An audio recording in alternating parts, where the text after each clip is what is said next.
রমজান মাসের পূর্বে আমরা কতগুলি প্রস্তুতি নিব। দেখেন, রমজান অল্প কিছুদিন, 29 বা 30 দিন। তো 29-30 দিন বাকি 11 মাসের তুলনায় খুব বেশি না, কিন্তু আমরা যেহেতু রোজা রেখে অভ্যস্ত না, এই জন্য আমাদের কাছে দিন বড় লাগে।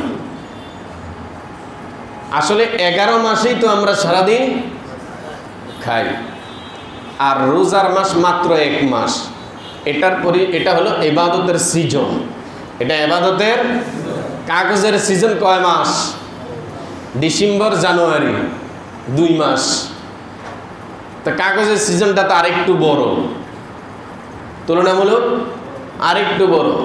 কাপড়ের ব্যবসার সিজন 2 মাস, রমজানের আগের মাস এবং রমজান মাস। কিন্তু ইবাদতের সিজন মাত্র 1 মাস। কয় মাস? 1 মাস। তো 11 মাসের তুলনায় 12 মাস একদিকে, 11 মাস একদিকে আর 1 মাস একদিকে। যেই 1 মাসকে বলা হয়েছে ইবাদতের সিজন। এখন যদি বাংলাদেশ সরকার যদি একটা ঘোষণা করে, এলান করে যে মার্চের 10 তারিখে একটা সুবর্ণ সুযোগ দেওয়া হবে, মার্চের 10 তারিখে একটা সুবর্ণ সুযোগ দেওয়া হবে, বাংলাদেশে যে যা ক্রয় করব সাথে ডাবল, বাংলাদেশে যে যেটা কিনবে সাথে ডাবল। এখন বেকুব ছাড়া ওই একটা দিন কেউ নষ্ট করবে? করবে। আগে পিছে তেল মেরা বসে থাকবে, কখন সেই একদিন আসবে ওদিন মারামারি কাটাকাটি হলেও কিনবে না। আল্লাহ তাআলা এলান করছেন কুরআনুল কারীমে, মানুষ আসতেছে, পবিত্র রমজানুল মুবারক আসতেছে, সুবর্ণ সুযোগ দেওয়া হবে, সুবর্ণ সুযোগ দেওয়া হবে। একটা নফল ইবাদত করলে ফরজের সওয়াব, একটা ফরজ করলে 70টা ফরজের সওয়াব। চালাক বিচক্ষণ যারা, তারা রমজানের মধ্যে কোনো কাজ রাখে না, ওরা রমজানের আগে পিছে সব কাজ আগেই শেষ করে ফেলে। কিনা কাটা, বাজার সদায়, মহিলাদের সাজানি কাজানি যা আছে, শাড়ি থ্রিবি সব রোজার আগেই শেষ। বাচ্চা কাচ্চার পাঞ্জাবি সিলানি কিনা রোজার আগেই শেষ। রমজানের মধ্যে মার্কেটে মার্কেটে ঘোরা যাবে না। এটা হলো বিচক্ষণ প্রথম প্রকারের লোক যারা, 1 নম্বরে সমঝদার যারা, তারা এই কাজটা করে যে রোজার আগে আমার সব পেরেশানি, আমার সাধ্য অনুযায়ী আমি সব গুছিয়ে ফেলবো, রোজার মধ্যে যাতে আমার রমজানের ইবাদত নষ্ট করে মার্কেটে মার্কেটে ঘুরতে না হয়। মার্কেটের তো দরকার, 1 বছর পর ঈদ আছে, সাধ্য অনুযায়ী বিবি বাল বাচ্চারও সাজানি দরকার, ভালো ভালো খাবার দরকার, দামি খাবার দরকার। কিন্তু এগুলার পিছনে পড়ে ইবাদতের সিজন নষ্ট করা যাবে না। এই জন্য যারা করছেন তারা তো আলহামদুলিল্লাহ বড় আল্লাহওয়ালা, ভালো কাজই করছেন। যারা করেন নাই আর 1.5 দিন বাকি আছে, রোজার কাজ রোজার আগেই সব সেরে ফেলেন। কাজের কারণে রোজাকে নষ্ট করা যাবে না। তারপরে রমজানের মধ্যে যদি আচমকা কোনো জিনিস চলে আসে, ওটা ভিন্ন কথা। দ্বিতীয়ত, নিজেও কিনবেন, গরিবদের জন্যও কিনবেন। নিজেও ভালো ভালো জিনিস খাইবেন, গরিবদেরকেও ভালো ভালো জিনিস হাদিয়া দিবেন। নিজে পাঞ্জাবি কিনবেন, নিজের মহল্লার বাড়ির আশেপাশে যারা গরিব আছে ওদের কি নতুন পাঞ্জাবির মনে চায় কিনা? আলহামদুলিল্লাহ আমাদের দেশের মানুষের অভ্যাস অনেক পরিবর্তন হয়েছে।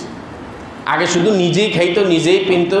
আলহামদুলিল্লাহ উলামায়ে কেরামের বয়ানের মাধ্যমে এখন মানুষ আশেপাশে লোকদেরকেও দেয়। আপনারাও দিবেন যে আমি নিজের জন্য ব্যবহারের জন্য কিনবো, আমার বিবি বাল বাচ্চার জন্য কিনবো, আমার আশেপাশে যে গরিব লোকেরা আছে তাদের জন্য ইনশাল্লাহ আমি কিনবো। 4 নম্বরে, রমজান মাস এটা জাকাতের সিজন। রমজানের আগে আগেই জাকাত হিসাব করে রেডি রাখবেন। রমজানের আগে আগেই জাকাত হিসাব করে রেডি রাখবেন। জাকাতের হিসাবের মধ্যে পড়বেন না, রোজার মধ্যেই পেরেশানি করতে করতে আপনার জান শেষ।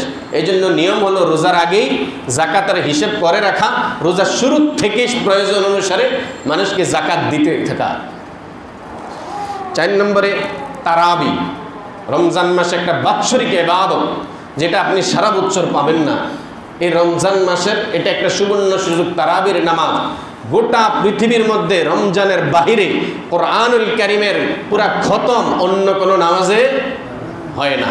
এটা ব্যক্তিগতভাবে কেউ করতে পারেন, কিন্তু জামাতবদ্ধভাবে উম্মতদেরকে নিয়ে, মুসল্লি ভাইদেরকে নিয়ে রোজার বাহিরে কোথায়ও এরকম নামাজ হয় না।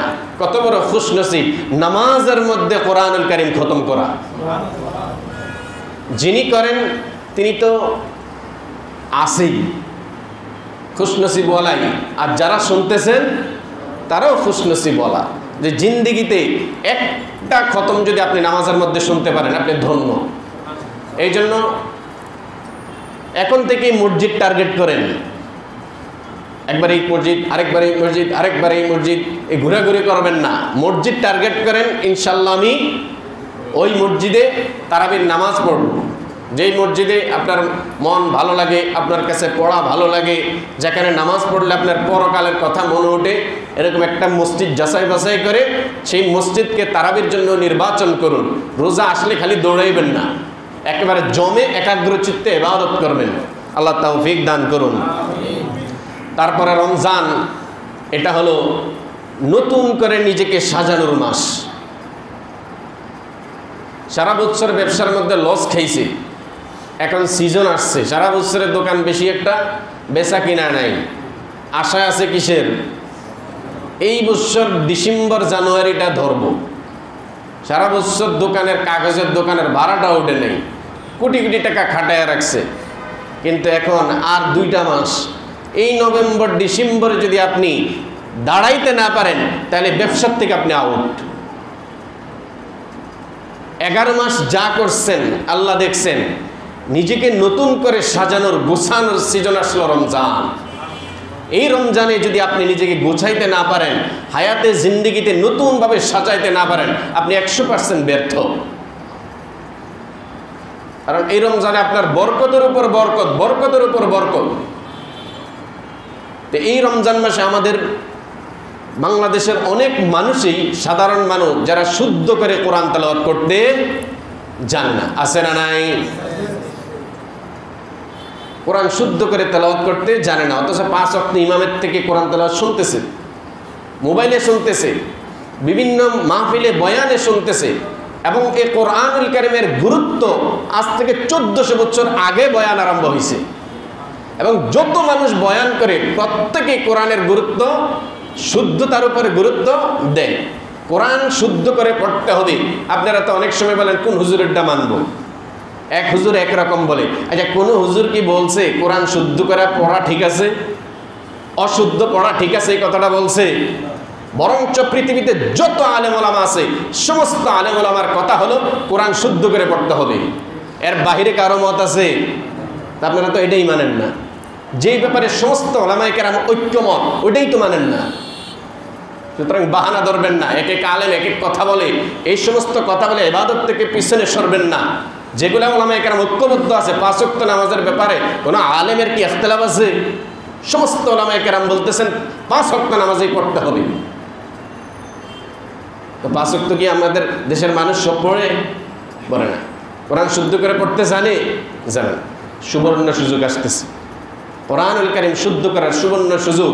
নামাজ পড়তেছেন, কোরআন শুদ্ধ জানেন না, আপনার নামাজই তো হচ্ছে না। এই জন্য রমজান মাসে টার্গেট করেন। আগে বলছি কাজ মাস সব বাদ, শুধু যা করলে নয়, এই সমস্ত কাজগুলো করবেন। আর গোটা মাস ইবাদতের জন্য পরিবার নিয়ে সাজাইবেন। এই সময় আমরা এটা করব, এই সময় কোরআন পড়ব, এই সময় নামাজ পড়ব, এই সময় এই তাসবিহ পড়ব। এটা ভাগ করে ফেলবেন দিনের সময়। যে কোনো একজন আলেমকে, যে কোনো একজন কারি সাহেবকে টার্গেট করবেন, ওনার কাছে আমি রমজান মাসে কোরআনুল কারীম শুদ্ধ করে পড়ব। আপনি যদি এরকম শক্ত ইরাদা করেন, আর আল্লাহর বরকত তো এই মাসে আসেই। আলহামদুলিল্লাহ, আমরা আমাদের এখানে তো ফজরের পরে, এশার নামাজের পর বয়স্ক শিক্ষা হয়, কোরআনুল কারীমের বয়স্কদের জন্য শিক্ষা হয়। রমজান মাসে তো আর এশার পরে সেই আগ্রহ থাকবে না দীর্ঘ লম্বা তারাবি পড়ার পর। তা আমরা ইনশাল্লাহ ইরাদা করেছি রমজান মাসে আমরা জোহরের নামাজের পর 10 মিনিট কোরআনুল কারীমের সূরাগুলো শিক্ষা দেব ইনশাআল্লাহ। আগেও আমরা করছি, এই বছরও ইনশাল্লাহ রমজান মাসে জোহরের নামাজের পর মাত্র কত মিনিট? 10 মিনিট রোজার মাসালা এবং কোরআনুল কারীম শিক্ষা দেব। আপনারা সকলেই থাকবেন, আল্লাহ তৌফিক দান করুন।